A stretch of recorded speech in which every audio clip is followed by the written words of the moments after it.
Chapter 4. Put on your life belts. Jack and Annie slipped through a door off the boat deck. Teddy was at their heels. "Wow," breathed Annie. "Arf, arf," Teddy barked. They were at the top of the empty grand stairway. It was beautiful. It was made of dark, glossy wood. A huge dome with lights hung above it. At the top of the stairs was a fancy clock. The hands of the clock were at 12:20. "Oh, man, it's 20 minutes after midnight," said Jack. "The ship's going down in 2 hours. They hurried down the carpeted steps and into the first-class hallway. Teddy followed along. Jack looked at the map in the book. "These are the staterooms," he said. "This hall will take us to the third-class open deck."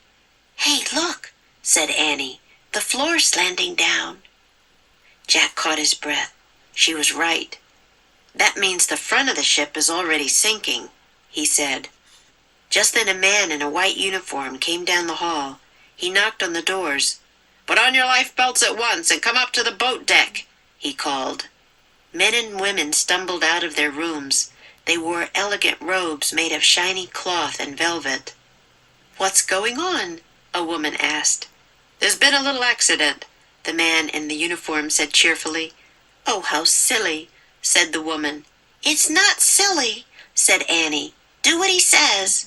"Arf, arf," Teddy barked as if he agreed with Annie. "Shh, Teddy," said Jack.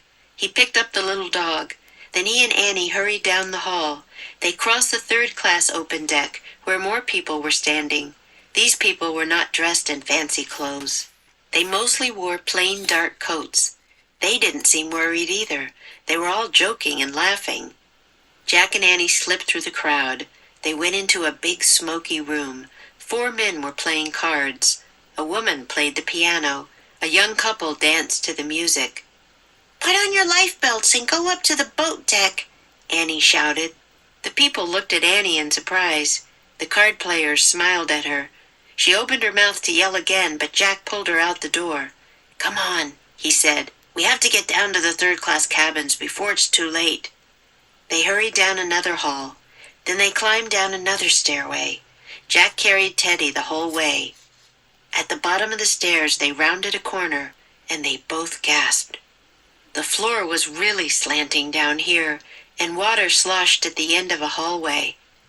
"The Titanic is sinking," said Jack. "But no one understands," said Annie. "I know," said Jack. It made him feel terribly sad.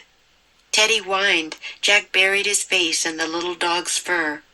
"Come on," said Annie. She began banging on the cabin doors. The doors swung open. The cabins were all empty. "The people from this hallway must be the ones up near the lounge," said Jack. "Maybe we should go down to a lower deck." He started to walk back to the stairs, but Teddy began barking furiously. "What's wrong with him?" said Jack. "I don't know," said Annie. Suddenly the dog leaped out of Jack's arms. He charged down the hall. He was running straight toward the water. "Watch out!" cried Jack. He and Annie ran after Teddy. The dog began barking at a closed door. The door opened. A very small boy peeked out. ㅅ매직트리하우스 Book 17 Tonight on the Titanic Chapter 4.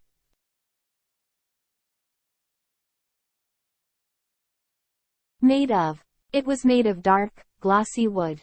The hands of the clock. The hands of the clock were at 12:20. To the music. A young couple danced to the music. Bury one's face. Jack buried his face in the little dog's fur. Put on your life belts. They were at the top of the empty grand stairway. It's 20 minutes after midnight. What's going on? Oh, how silly. The people from this hallway must be the ones up near the lounge.